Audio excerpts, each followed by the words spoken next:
Jason another hand. Yeah, Jason.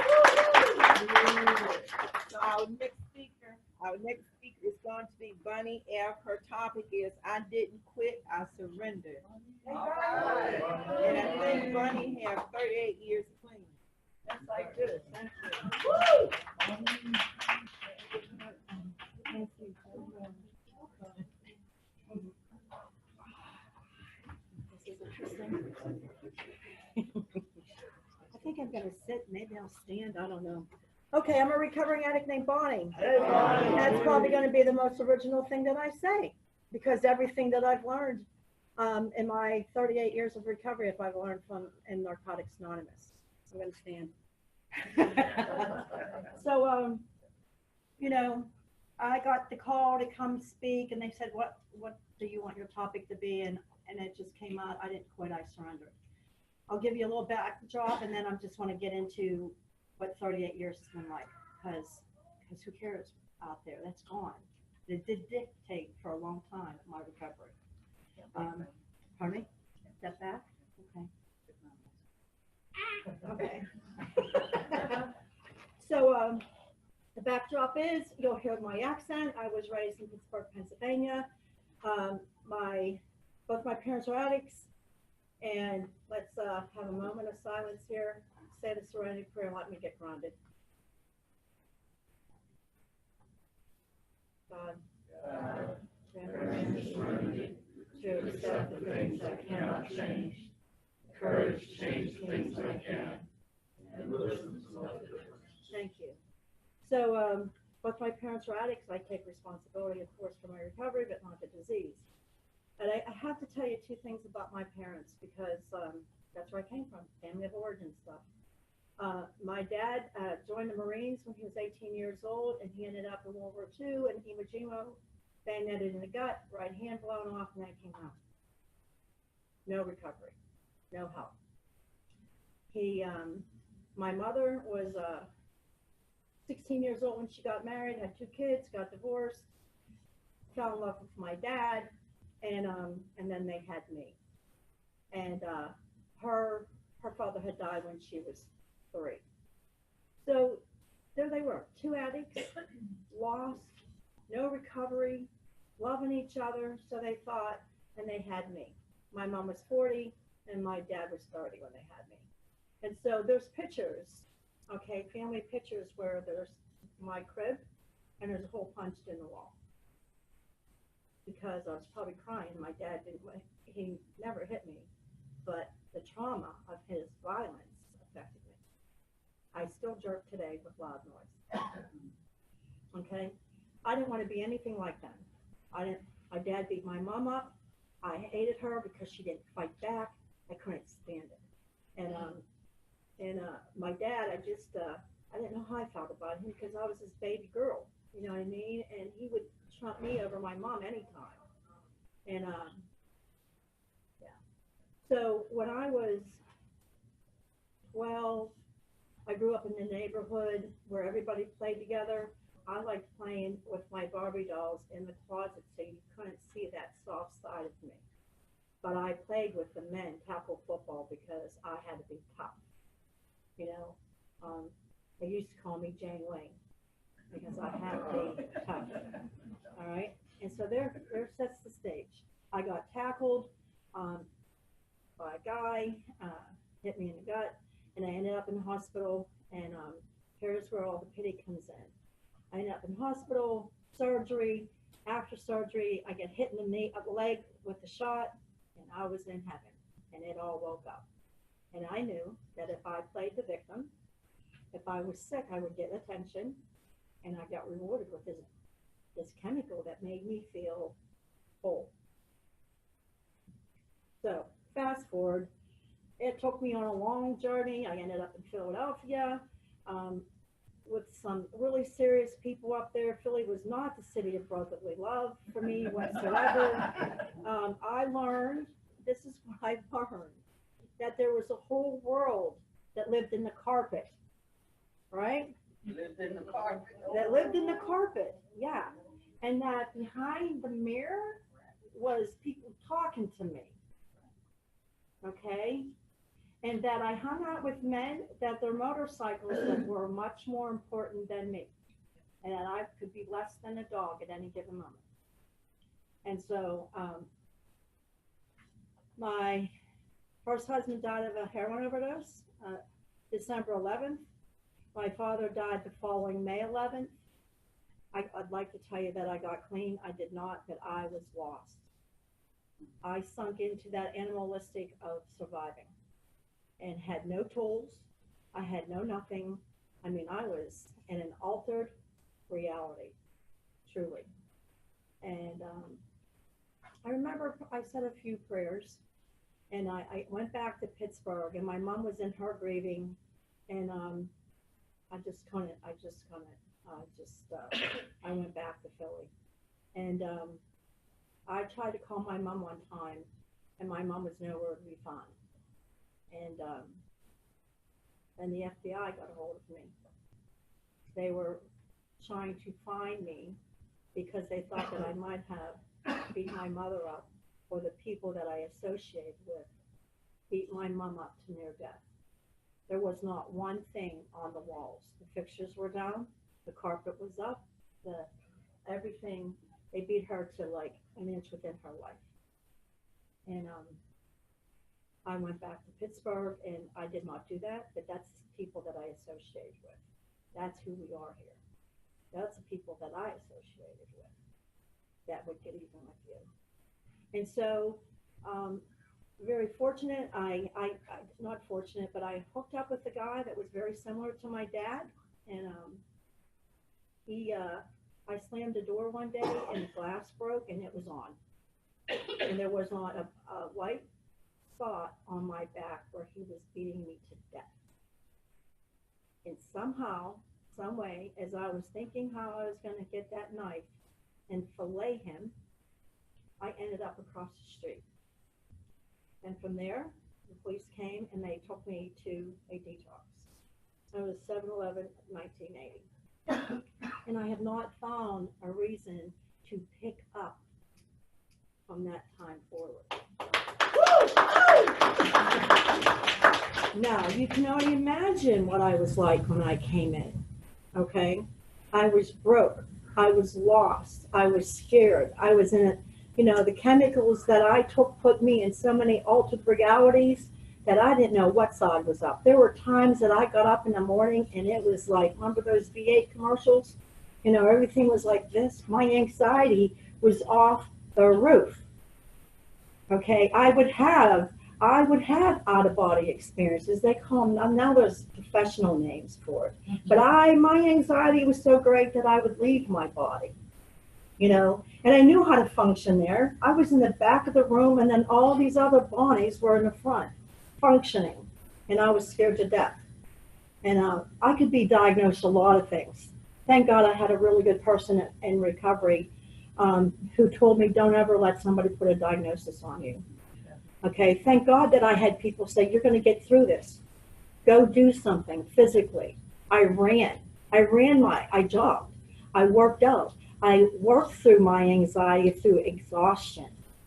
Okay, so I was very fortunate in the fact that, first I have to say thank you to my predecessors. I would be a fool not to thank. I have been fortunate to ride the shoulders of giants in these rooms. And it's nothing egotistical. They carried me. They carried a message to me of hope on such a spiritual level that when Greg P's voice is mentioned, or I hear about Mac or Jimmy or certain ones, like my soul is so grateful and so thankful that I got to meet those people who included me in this process of Narcotics Anonymous. And I know that there was big rivalry between the East Coast and the West Coast, but I was the East Coast people, and now I'm West Coast. I don't want to fight anymore. You know what I mean? But we are Narcotics Anonymous, and I don't believe in corporations. I'm sorry, I'm a blast from the 60s. I believe in spiritual principles. I believe that we can all work things out. I believe that we can come to a common ground and to agree to disagree. I don't think we have to put each other down anymore. I've learned through, okay, surrendering and finding that love. But I didn't get there easily in these rooms. For 10 years, because of the therapeutic environment that I grew up with, I was a model and a woman and husband and had 2 kids. And then we moved to Florida from Pittsburgh or from Butler. And, my running partner, Timothy, was in the rooms before I got here in Butler. And I'm going to share it just like it is, because I know people today and they still are indifferent to me, to him, to other people. When I got clean, I don't know how many meetings, I think there was like 28 meetings maybe in Pennsylvania, and there was 3 in the area that I was put, okay? And so we went to other meetings, and we call them ANDAs, we call them the ANDAs today, AA, NA, whatever.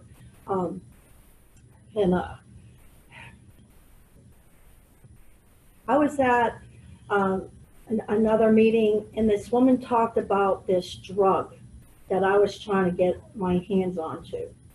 And it's just like other people said, this is different. This is different than a convention. This is a speaker jam. I'm just going to say it. My last name is Fenton. There was this drug fentanyl that's killing people now. I thought it would be funny. Where did he go? Anyhow, it could be Bonnie Fentanyl. Fenton. Sick. Some people get it, some don't. Oh, we got it. And so this pharmacist at this other meeting was sharing about this new thing, and she was naming it, and she named it many times over. This is why we don't need to say certain drugs in here, because we can trigger each other. That's why you don't need to have a meeting about relapse, because then everybody wants to go out and relapse. How about we talk about the first 3 steps with relapse? You know what I mean? Instead of identifying, oh yeah, I relapsed and I did this, and that, and then by the time, even if you didn't feel like using at the beginning of the meeting, you might afterwards, because words are powerful. Yeah. Very powerful. So I was obsessed. My first obsession. And I went home and I said something to my boyfriend at the time, and he said, "Welcome to Narcotics Anonymous. You never have to." No, I went home. I didn't say anything to him, and then I went to my home group of the other fellowship. My sponsor was there, and I started talking about it. And this is how serious it got for me. My body parts puckered. My teeth gritted with leather in it, and my arm was set up. And that's how I was sitting in the room with that obsession. And I went to talk about it, and my sponsor touched my leg and said, now, we don't talk about that here. And talk about anger. We survive on anger. I survived. I didn't hit her. I didn't go off. I went home, and then my guy said to me, "Welcome to Narcotics Anonymous. You never have to be put there again in that situation." And I never looked back. Now, with that said, we're reading the manuscript at our book, the grade form, and Timothy and I are starting to meet people, and we both got this, like, when we met Jim M, he talked about us about language.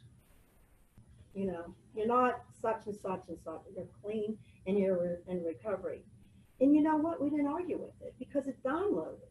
I think we were just really open vessels, and it downloaded, and it was on.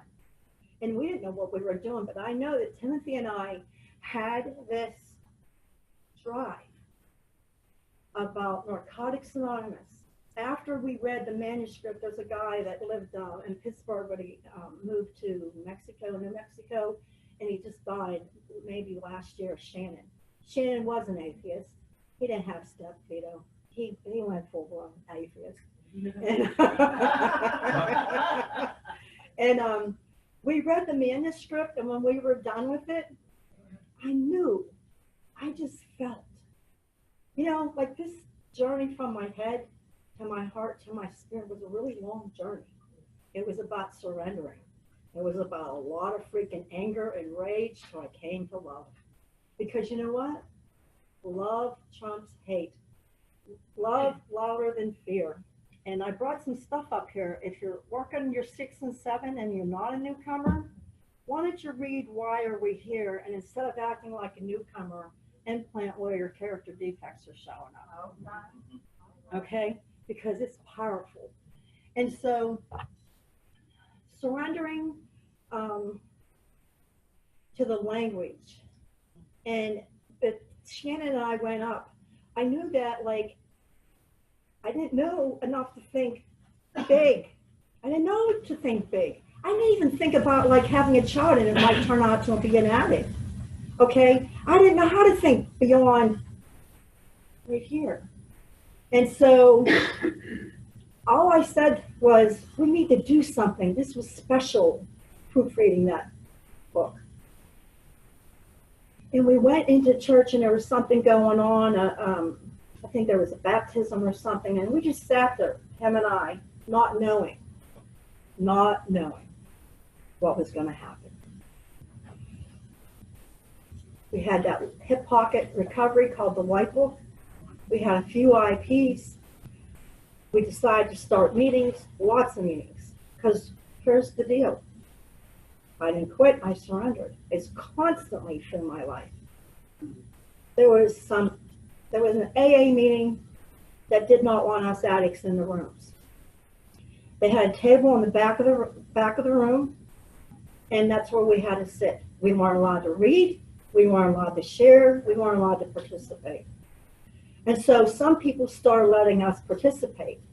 And those people in AA, some of the old grouchy men and women, started another meeting. And an addict that none of us even knew. And he came from somewhere. God, divine source. And he showed up at this new meeting that they had started. It was in the winter, and they told him that he was not welcome. And he went and hung himself. That's what happens to us when we're desperate and we don't reach out to each other. When we're desperate and we want it now, and you say no, I don't believe in that's why there was a surrender of pain that showed up, and we need to start more meetings. And so meetings started. My commitment to Narcotics Anonymous comes because there's an investment here.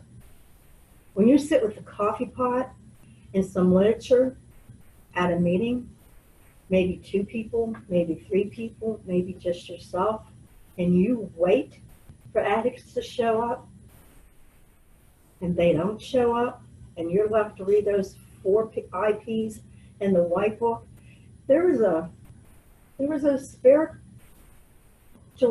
in that. There was a spirit of surrender, of commitment, of carrying the message. I can say these words now, but I did not know that then. And when the basic text came out, we grew.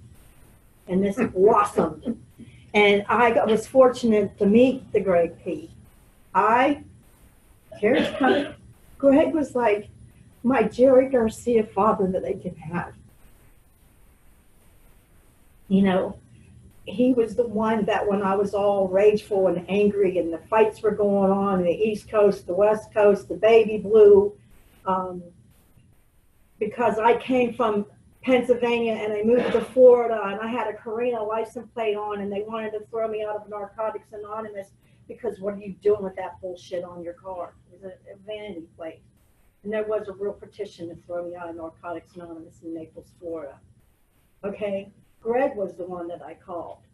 And they always talked to me about love. Don't wear it. Don't pick it up. It's not yours. And I would just sit. You know, I was not raised to surrender. I was raised by a Marine. Okay? And I had to break through the conditioning of my father's stuff to be the person that I am, to be the member of Narcotics Anonymous about surrendering. I never quit anything. So I'm in Florida. a lot of stuff are happening. I've worked steps superficially the first couple of times, but I think I'm doing really good.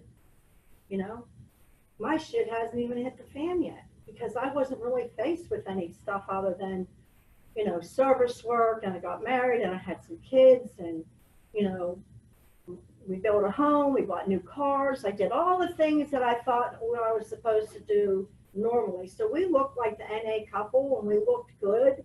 And we went for some outside help. I'm a seeker. I started seeking and reading books, and would carry beads with me in my pocket. And I would, you know, I got to Florida and I walked a really good red road, and that really helped me a lot because of who I am and of nature. I could really relate to that way of life. Something happened to me and my ex-husband. We grew apart. He stopped going to meetings, and I had that skin hunger. I was like 30 plus years old. I was 35, and I never even looked at another man. And men tell me back then, they looked at me and they would flirt with me, and I was just one of those dumb blondes, as they would say, but I would never say that today. But I did not connect to it. I did not connect to that, Russ. I didn't connect to it. And then something happened. Like I started noticing those men, and they started noticing me, and I connected to that dishonesty. You know, and I would like to say that I had the tools to leave my husband, and I did have those tools, and I chose not to. I chose to surrender to a different way, and I had the affair. Okay, and that person was just like my dad. My husband was not, and so there was this liveliness and craziness and this deep insanity, right? And found out who I was sexually and explored all this juicy stuff, right?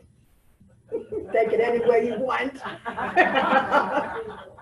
And he could not stay clean.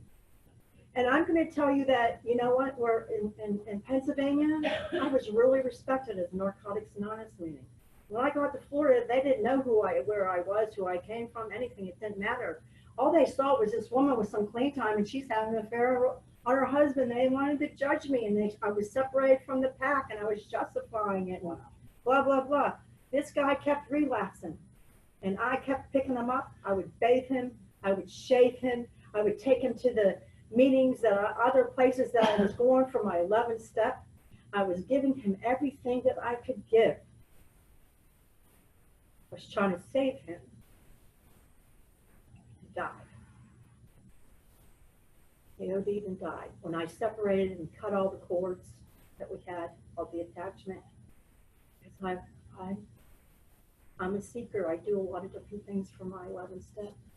And I surrendered, that I could no longer live like this, that I had an awakening, that I was repeating what my mom and dad had, and I didn't want that. I wanted something better for myself. I wanted something better for my daughters. I didn't want to show them that was an example of a recovering person, let alone what they could accept that as what was going on. And I surrendered. And people weren't so forgiving. They weren't. They wanted to judge me. My word didn't have validity, because after all, look what I did. How could you have any recovery when you did this, and that? I wore that. I picked it up and I wore that. Okay? Well, guess what? I moved. My one daughter started using, and it was really bad. You know how we say that you can yell at, you can beat, you can pray. I did all those things. My oldest daughter, I put 5 beatings on her because I was so scared to lose her that's how it came out. And I've made amends to her, and I have forgiven myself, but her sponsee family hasn't, because they want to judge me because I hurt her for stuff. So some of the stuff that we do here, We take each other's sides and we separate from source and we judge. And I've had to surrender. I've had to surrender to that, you know? So when we moved up to Asheville, North Carolina, a lot of stuff hit the fan. But that daughter's clean today. The other one's, you know, she's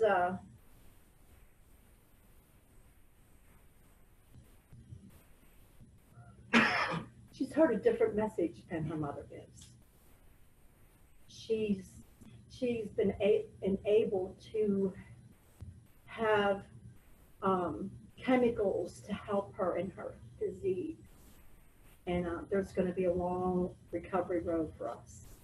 She knows about total abstinence, but she has that buffer, so we'll see what happens because she's been on it for a long time. 7 years ago, I was because of, I know I'm bouncing, but, you know, when I got to Florida, here's what I know to do. I know to serve.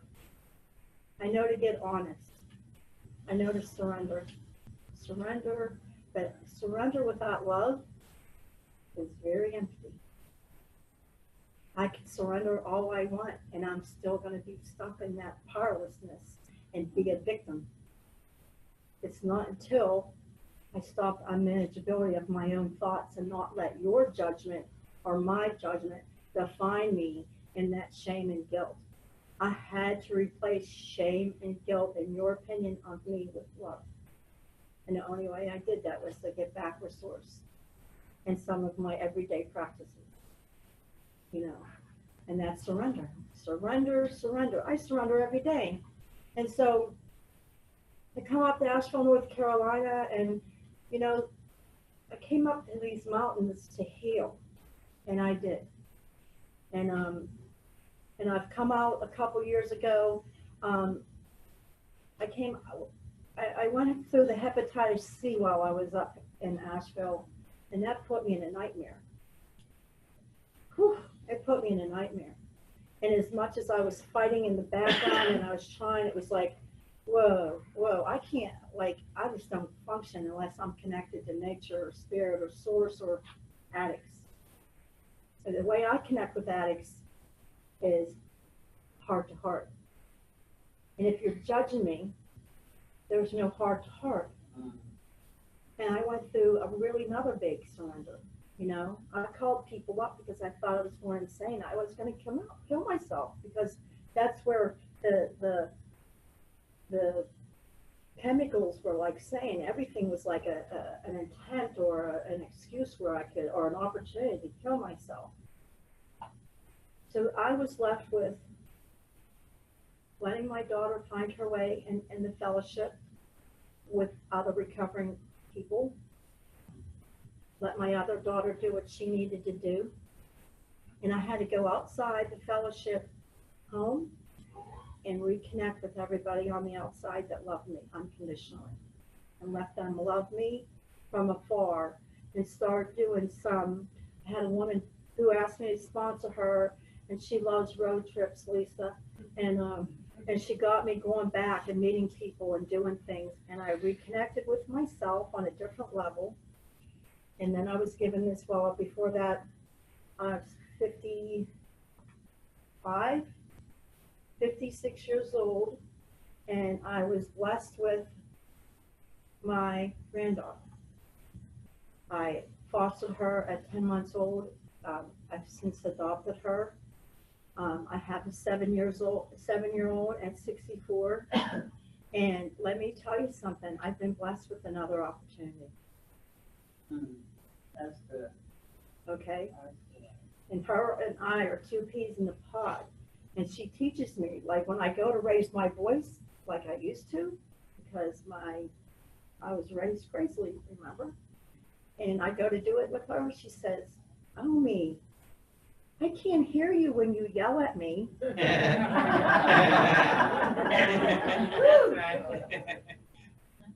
Right? What do?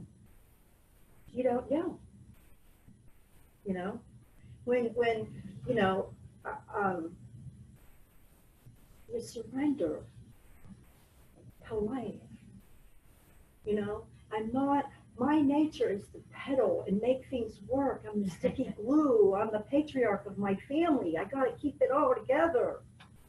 You know how I keep it together? I don't pick up anybody else's stuff but mine because it's not mine. And including my daughters, and including Bella, my granddaughter. She failed a test last week. She only got 4 right. Guess what I did? Bella, you got 4 right. Yes, we got 4 right. You got 4 right. Instead of this old tape that wanted to say, oh my God, what are you doing? You're going to fail and la, la, la, la. I had an opportunity to pause, to surrender to that voice that's so ingrained in me and come at her with love and encourage her like I would if somebody relapsed and walked right back in these doors and not treat them like a leper. That's right. Yeah. Okay? I love her, and I love Narcotics Anonymous. And it's taken me a long time. You know, in the front of the basic text, it talks about being wholly whole. When you hug me today, you're not hugging my pieces anymore. They're there. They are there. I'm whole. Do I still have things in my mind that go, last night we were having a conversation and we were trying to put some history things together, and this piece here, you got this piece of the puzzle, and my brain gets glitchy, you know, because really the nature of who I am, because of my 11th step going up, I had to learn how to pray. Not just our prayers here, they're great, but I had to learn how to pray. I can't tell you how to meditate here because it's an outside issue, but I had to learn how to do it. There's many ways. There's so many masters out there. You know what they say, when the student's ready, the teacher appears, and vice versa. I have attracted some great people in my life. Teachers, students. As I yell at Bella and she can't hear me, if I'm constantly confronting you and saying you're not doing it right, get your shit together, you're not going to hear me. But if I say, and I let people know that I ask me to sponsor them, I sometimes say the F-bomb because, please don't take it wrong, but I am a northern girl, so I may say, what the fuck is up with that behavior? Instead of, that's nice, what are you up to? Take another look at it. That's not me. We have an opportunity, a window, sometimes a window, right? To get in there. I take that opportunity. But I'll tell you something, just like the people that were outside of my home, the love I received going through my journey. Bill one time said to me, I hooked up with my lover from when I was 9 years old. My dad caught us in the woods making out. It was the summertime. We had our bathing suits on. I might have had my top off, and my dad busted us. And he's dragging us through the field, right? Because he's going to go to do something with his dad. And I manipulated my dad quite a bit and cried and whined. And he didn't do that. Fast forward, this man found me later in life, and we got engaged.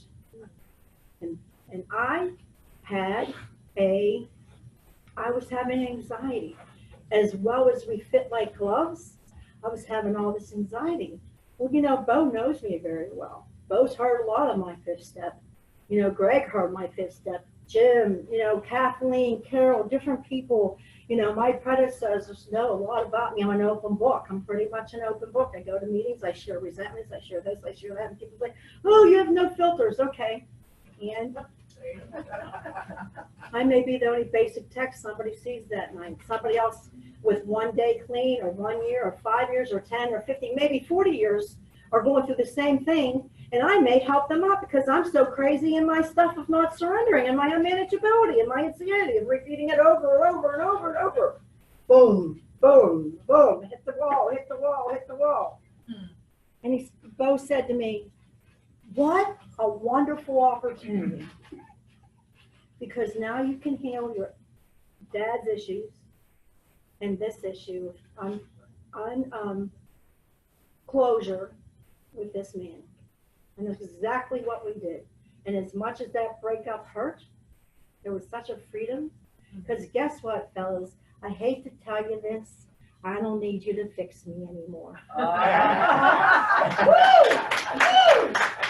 You are no longer powerful enough to fill the hole in this girl's belly. Okay? The only one powerful enough to do that is me and my relationship with Source.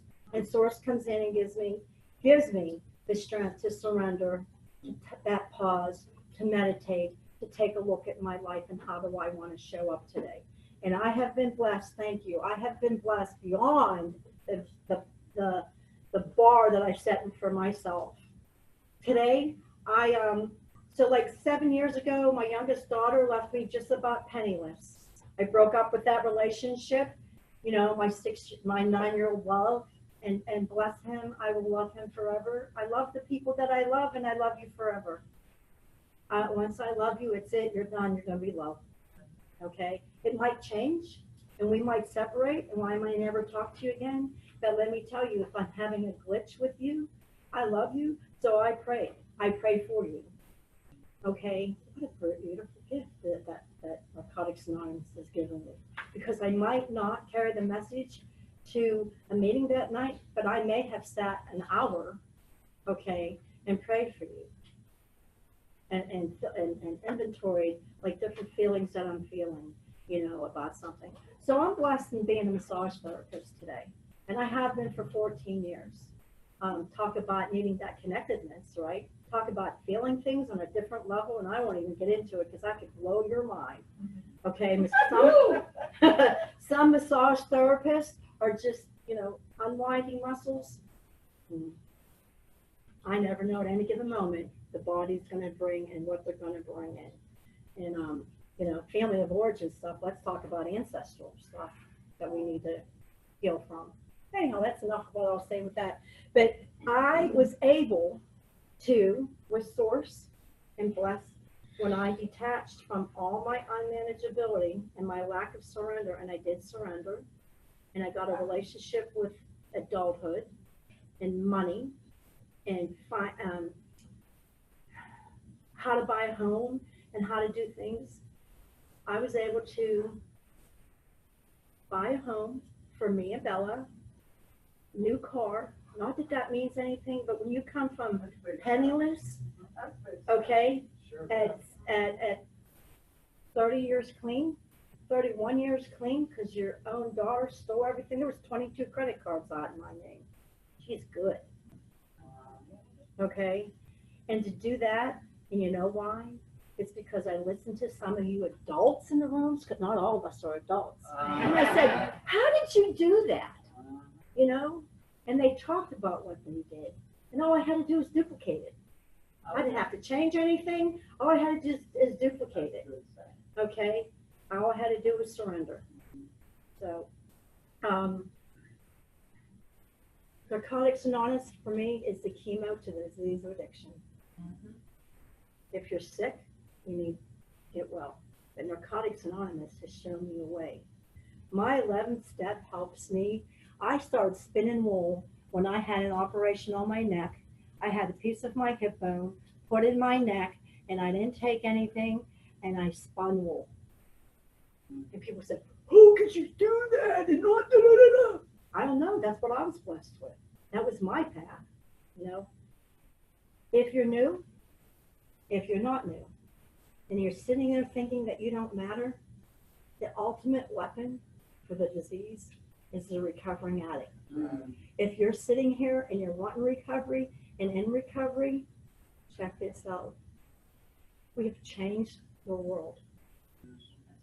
We have changed the world.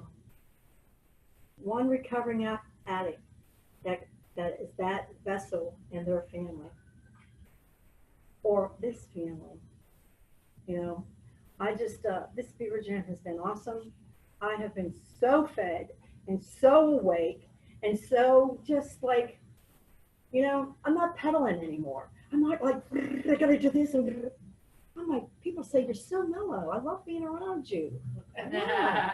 I'm surrendered, grounded. I'm in my higher power's grace. Welcome to Narcotics Anonymous. We recover here. Families recover here. Communities recover here. The world recovers here. This is not little, this is huge. That's right. Welcome to Narcotics Anonymous. Thank you.